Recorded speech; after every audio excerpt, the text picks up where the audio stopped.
O guitarrista da banda Jag Panzer mandou para mim lá de Colorado, nos Estados Unidos, uma pequena lembrança, uma cortesia, um item que faz referência ao próximo disco da banda. E é claro que eu fiquei muito feliz, me senti honrado, vou contar aqui para vocês, vou mostrar e vou aproveitar e fazer alguns comentários sobre toda a discografia do Jag Panzer. Estou aqui com os CDs, algumas informações principais numa breve discografia comentada. Então, se você já conhece a banda Jag Panzer, coloquem aí nos comentários o que vocês acham do som dos caras. E se você ainda não conhece, fique ligado até o final deste vídeo, porque é uma baita dica se você curte um heavy metal tradicional, muito bem composto, tocado, gravado, produzido. Vamos trocar ideia. Vou falar sobre os discos dos caras. Então sejam todos muito bem-vindos. Eu sou o Cello Emerson. Vocês assistem agora o canal Metal Musicast. E claro, deixem aí as inscrições e participem com os seus comentários, beleza? Bom, Jag Panzer, banda de Colorado, nos Estados Unidos. Eu entrevistei o guitarrista, o Mark Brody, faz um ano mais ou menos. Entrevista muito interessante, está aí na playlist. Você coloca lá entrevistas, vai aparecer. Nós trocamos uma boa ideia. O Jag Panzer é uma banda que me surpreende, e eu vou explicar por quê. Porque se eu perguntar para vocês o que faz de uma banda de heavy metal o potencial para ser uma grande banda no cenário, você vai me responder: bom, Cello, precisa ter bons músicos, né? Melhor que tenha bons músicos que dominem os seus instrumentos razoavelmente, com muita técnica ali para tocar bem. Você também vai me dizer que é preciso que eles componham músicas fortes, né? Tem que saber compor refrão com um gancho muito interessante, riffs sempre muito nervosos. É preciso que os guitarristas saibam solar muito bem, tenham um tanto de virtuose, batera e baixo, tenham intensidade, tenham aquela pegada que o heavy metal exige, e que o vocalista saiba cantar bem, agudos, graves, saiba transitar ali no drive, num mais melódico, componha com boas melodias marcantes. Pronto, a gente tem uma receita de um bom som do heavy metal. É bom que essa banda também grave bons discos, tenha boas capas, discos bem produzidos, faça shows, toque em grandes festivais e por aí adiante. A gente pode concordar aqui, coloquem isso nos comentários se vocês não concordam, que são alguns elementos necessários para uma banda de heavy metal figurar entre as principais no cenário do metal mundial. Tudo isso o Jag Panzer tem, desde o começo.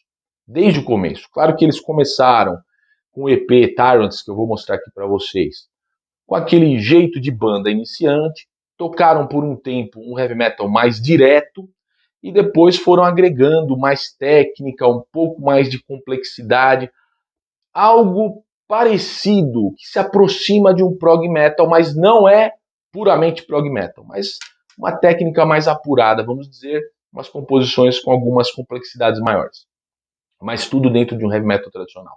Vamos dizer que o vocalista, né, o Harry Tyrant Conklin, é um cara que consegue transitar entre os estilos de Bruce Dickinson, Rob Halford e Geoff Tate do Queensryche. Imaginem só, o cara é fera, e coloquem isso nos comentários se vocês não concordam comigo. O cara consegue fazer bonito nessas áreas de todos os caras aí que eu citei. Né? Aquela parte menos chata do Geoff Tate do Queensryche, muito de Bruce Dickinson, muito de Rob Halford. Então, tem tudo para a banda figurar entre as primeiras. No entanto, eu até conversei com o Mark Brody. O Jag Panzer não alcançou, né, esse pedestal de estar ali, nem nas bandas assim, vamos dizer assim, de primeiro escalão do heavy metal. Estou falando do heavy metal tradicional, não de mainstream, estou falando de Metallica, do Iron dos anos 80, que chegou no mainstream, não. Eu estou falando do primeiro escalão do cenário do metal. Bem, eu estou falando em termos de mercado, tá, gente? Claro que artisticamente, como eu acabei de descrever, os discos são excelentes. Então, eu até bati um papo com ele isso, fiquem ligados na entrevista, vocês vão ver o que ele acha disso que eu falei, né? Eu acho que algumas bandas ali nos Estados Unidos sempre acabaram sendo injustiçadas, bandas muito boas. Outra é o Armored Saint também.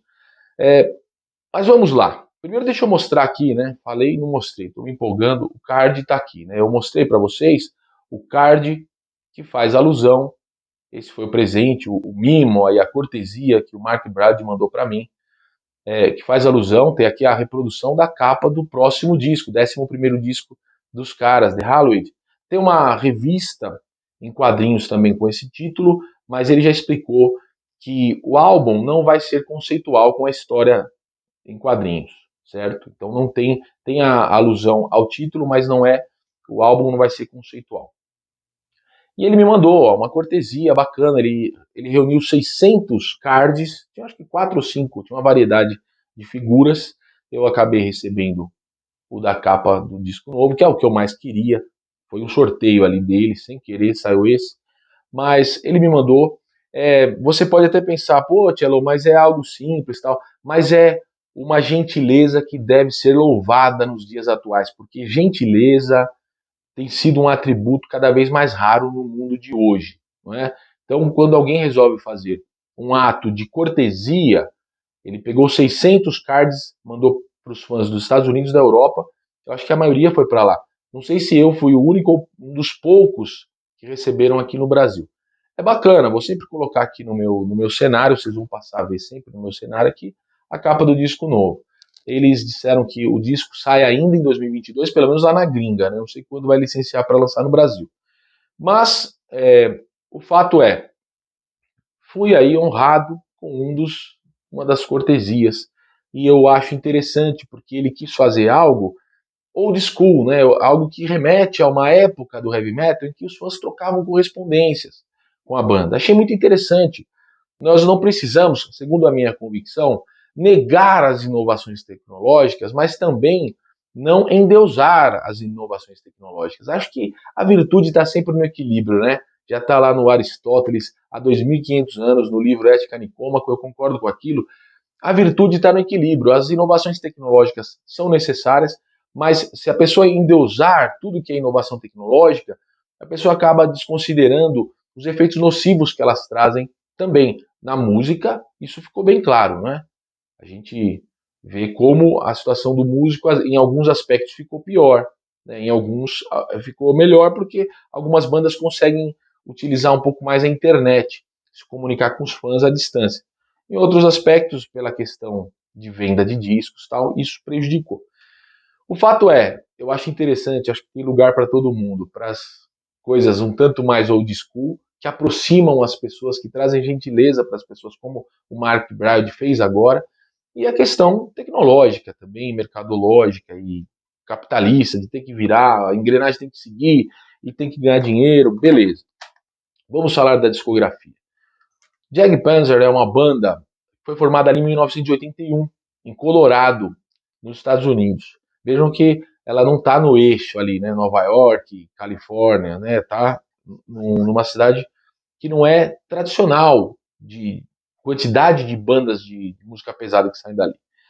Quem formou a banda foi o Mark Bride, o guitarrista que me mandou o cartão, o vocalista que está atualmente, o Harry Conklin, foi chamado Harry Tarrant Conklin, o John Tetley, que é o baixista até hoje, e na época um outro batera, que era o Rick Hilliard, certo? Bom, os caras começaram a banda chamando Tyrant, depois descobriram que havia uma outra banda com o mesmo nome na Califórnia e resolveram mudar. Eles eram muito jovens, faziam alguns shows ali no circuito de clubes em Denver, mas já estavam conseguindo regionalmente ter uma certa base de fãs.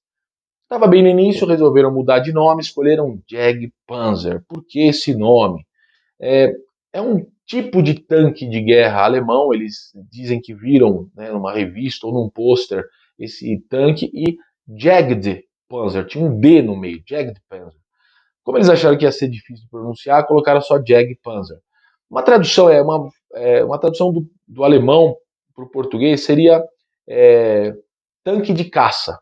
Então é uma expressão alemã. Mas ali nos Estados Unidos, no mundo do militarismo, assim, é possível entender como um tanque de caça, tanque de destruição de outros tanques. É um tanque que caça outros tanques. Era um tanque menor, em que os soldados não precisam ficar para fora, eles podem atirar de dentro, a metralhadora que fica em cima pode atirar de dentro. Era menor, mais leve, e ele ia, né, sendo utilizado para destruir outros tanques, para caçar outros tanques maiores, mais pesados e tal. Então é um bom nome, né? Um bom nome para banda de metal. Coloquem aí nos comentários o que vocês acham. Bem, mudaram de nome e agregaram à formação o guitarrista Joey Tafola. Se você conhece rock and roll, metal, você já ligou o nome à pessoa. É um baita assim guitar hero, né? Um guitarrista muito virtuoso. Ele entrou ali em 84 e, e eles resolveram gravar o primeiro disco com o Joey Tafola. Antes, nessa época de mudança do nome do Tyrant e para Jag Panzer, eles gravaram um EP. Um EP que não tinha nome na época, depois ficou chamado de Tyrants. Tá aqui em CD, tem CD nacional, tá? Isso aqui tem no Brasil, tá com preço antigo ainda, eu acho. Eu andei vendo antes de fazer esse vídeo como estão os CDs aqui no Brasil. Nas lojas da galeria tem ainda. Se você entrar lá no meu amigo Pedrão, na loja, no site da Soul Watch CDs, você vai encontrar. E aqui tem o EP, primeiro EP Tyrants, e algumas faixas bônus da época em que eles se chamavam Tyrants, da demo que eles gravaram. Tem encarte com letras, ficha técnica, a foto dos caras naquele estilão da época que vocês gostam de ver aí, vocês que colecionam. Tem 12 faixas no total, sendo que 4 eram as faixas do EP. Então tem 8 bônus aqui, faixas nunca antes lançadas em CD. Eram faixas demo, né? Faixas, versões de demo, até de quando os caras se chamavam Tyrants. Mas com a entrada do Joy Tafola, eles vão e gravam o primeirão, o Ample Destruction. Esse disco foi muito pirateado no mundo todo, era um item de colecionador. Saiu aqui também no Brasil pela mesma gravadora que lançou o outro, pelo mesmo selo, licenciou a Encore Records. Tá aqui, Ample Destruction. Espero que vocês tenham conseguido ver bem aí. Vou fazer aqui, a câmera está invertida. Mas vamos lá. Primeiro disco da banda. Você vai perguntar, pô, Tchelo, mas e aí, que som é o dos caras? Depois vocês vão lá nas plataformas digitais, no YouTube, e confiram, mas eu já posso dizer desde já que é um heavy metal tradicional, como eu venho dizendo, com aquela descrição toda que eu fiz no início do vídeo. Tá? Aqui também tem letras, tem a foto dos caras, ficha técnica, heavy metal tradicional, com bastante pegada, bem diferenciado. Cara cantando muito, o Harry Conklin, como eu falei para vocês, estilo Rob Halford, Bruce Dickinson, pode confiar que a pegada é essa. Só que os caras gravaram por, por um selo independente muito pequeno na época, né? Então eles não tinham toda a estrutura que precisava para pôr uma banda na estrada, eles não tinham grana para pagar grandes turnês. E aqui tem a formação que eu citei para vocês com o Joey Tafola, beleza? Não mudou ainda. Na sequência, eles vêm com o segundo álbum full, né? Que é o The Fourth Dimension. A capa original, que eu tinha num outro CD antes de me desfazer da minha discografia e ter que comprar de novo, era essa aqui que vocês estão vendo. Vem essa luva aqui e já tem uma arte um tanto atualizada. Esse álbum é muito bom, aperfeiçoaram a produção, porque aqueles primeiros ali que eu mostrei para vocês, tanto o EP, por motivos óbvios, né? Tem uma gravação um pouco mais tosca, e o Ample Destruction também tem aquela gravação com aquele clima bem anos 80 mesmo, para você que curte metal oitentista. Aqui eles já apuraram um pouco a qualidade da gravação, lançaram, né, eles tinham se mudado para Califórnia, eles estavam lá em Colorado e achavam que tinham que ir para Califórnia para conseguir ficar ali num cenário. O problema dessas bandas, como o próprio Armored Saint, que era ali da Califórnia, o Armored Saint é uma outra banda que eu acho assim injustiçada, né, subestimada, pelos mesmos motivos que eu cito a respeito do Jag Panzer. O Armored Saint estava lá em Los Angeles, só que vejam só, os caras não eram nem o thrash, que tinha ali o Slayer de thrash em Los Angeles, ou ali da Califórnia em São Francisco, todo aquele cenário do Metallica, Exodus e companhia, mais para cima ali na região em torno de São Francisco. Então os caras não eram nem o thrash e também não eram o hard rock ali de Los Angeles. Então essas bandas ficaram no meio termo que não conseguiram se destacar no cenário de clubes na época. O Iron e o Judas faziam muito sucesso nos Estados Unidos nos anos 90, mas parece que as bandas menores não acompanharam aquele sucesso. As novas tendências eram o thrash metal do Metallica à frente e o Motley Crue e toda aquela cena de Los Angeles, num outro espectro musical. E o Jag Panzer, o Armored Saint, ficaram no meio do caminho, né, em termos de som. Não podiam ser vendidos nem para a galera do thrash, e nem, assim, como uma banda thrash, e nem, muito menos, né, de hard rock ali de Los Angeles. Não tinha nada a ver. E aqui eles lançam, tá vendo, tá com uma arte renovada. Na formação, eles ainda têm o Joey Tafola aqui, tá? Então, aqui entra o novo batera. Eles tiveram várias mudanças no meio do caminho aqui, certo? Na verdade, eu já pulei disco aqui. Eles tiveram uma treta de mudanças, modificações de todo tipo. Saiu o Harry Conklin, entrou o Bob Parduba, gravaram um disco e não lançaram, certo? Gravaram ali em 87, não lançaram. Entrou o Christian Lasseg, que agora é o guitarrista, gravou esse disco também, teve troca de batera, mas não lançaram o disco. E depois voltaram com o Harry Conklin, saiu o Bob Parduba, veio o Harry Conklin e veio também o batera que está até hoje, o Rikard Stierquist, que é um sueco, né, pelo menos tem ascendência sueca, tem esse nome diferente. E voltou o Joey Tafola, e ficou o Joey Tafola também. E aí vem o The Fourth Dimension. Tem clássicos dos caras aqui. Tem a Black, tem Shadow Chief, uma música que poderia ter sido composta pelo Iron Maiden. Sensacional. A versão que eu tenho aqui nacional é com 3 bônus, que são demos, né? Future Shock, Ready to Strike e Black em versão demo. São 3 músicas do próprio álbum, só que vem como bônus as demos de pré-produção. E aqui então, eles tinham gravado também, além deles gravarem um álbum que não saiu, eles gravaram um disco sem o Harry Conklin, que é o Dissident Alliance, que eu não gosto, eu nem tenho.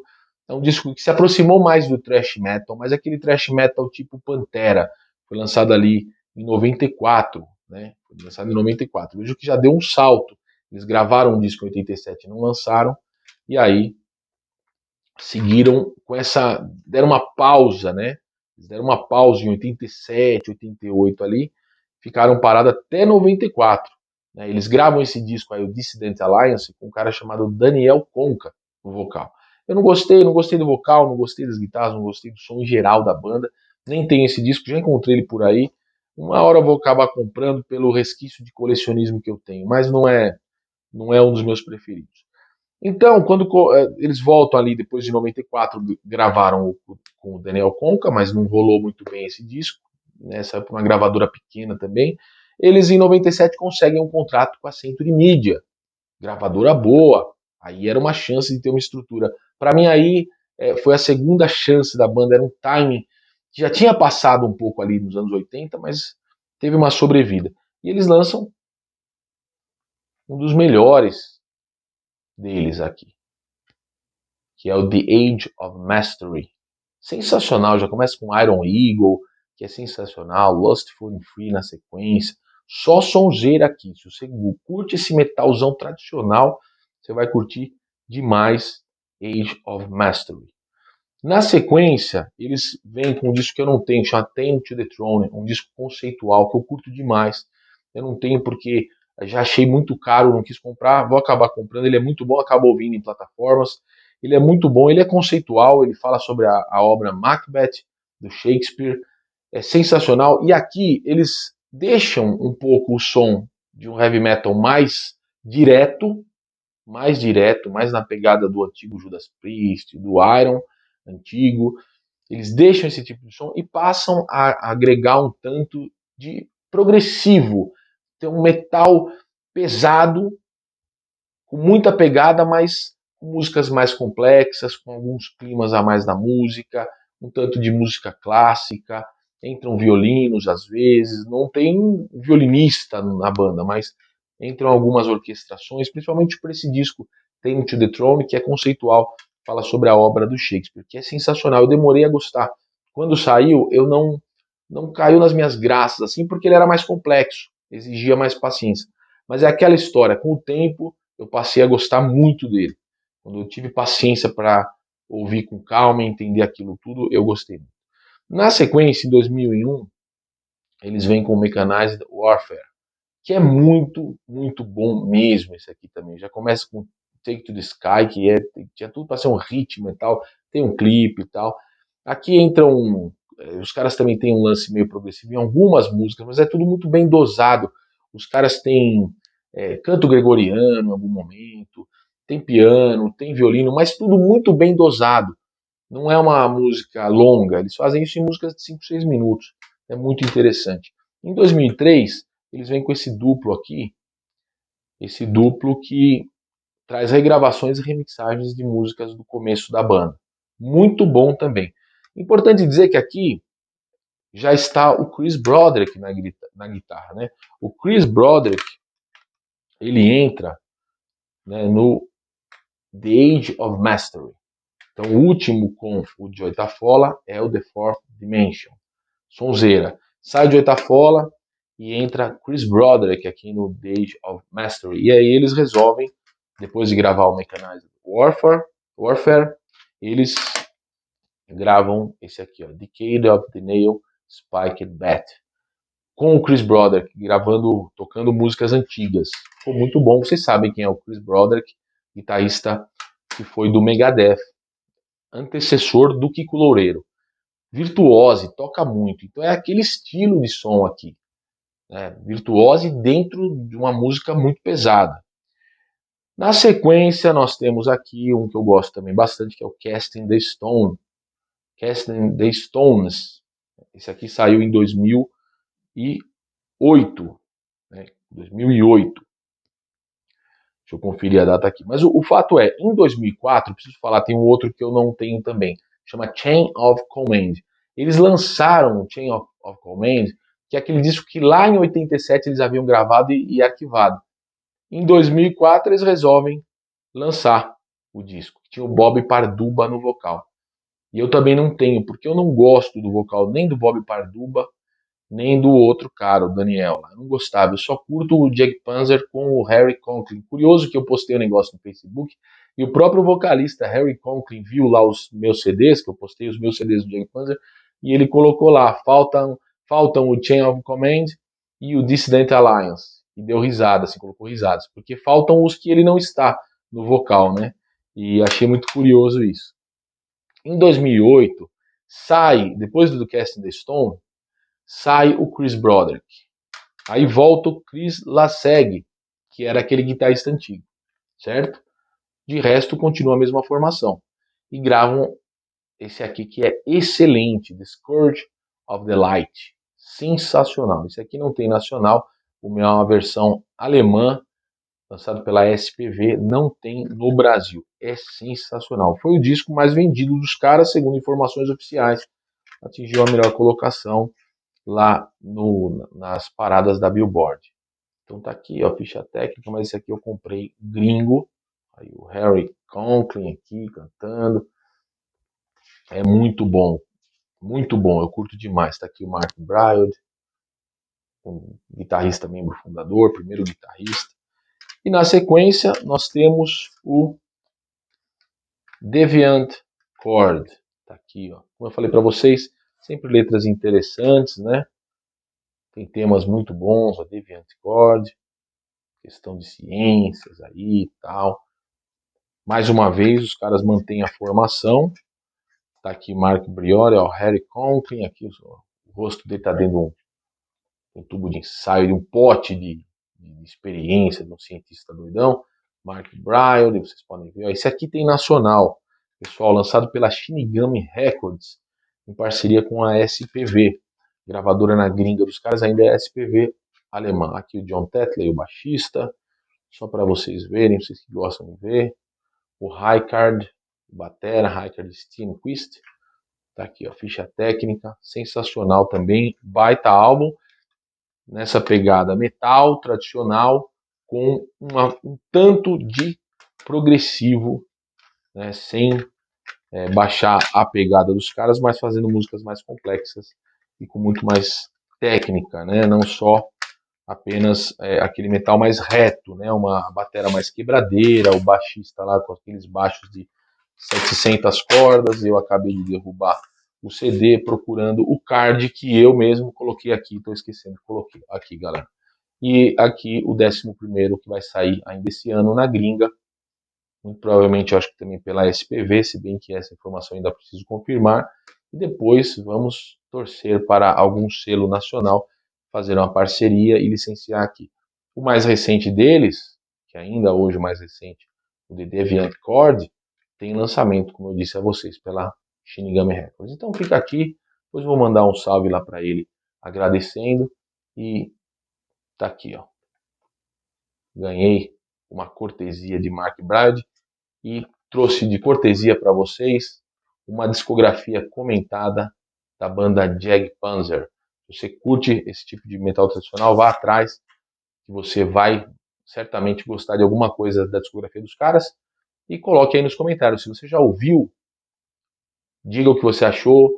Se você está conhecendo agora por conta deste vídeo aqui, diga aí o que você achou, se você concorda, discorda, o que você acha que eu falei que tem a ver, o que eu falei que você acha que não tem a ver. Tamo junto nessa, beleza? Mais um vídeo de discografia comentada aqui no Metal Musicast. Tamo junto, valeu.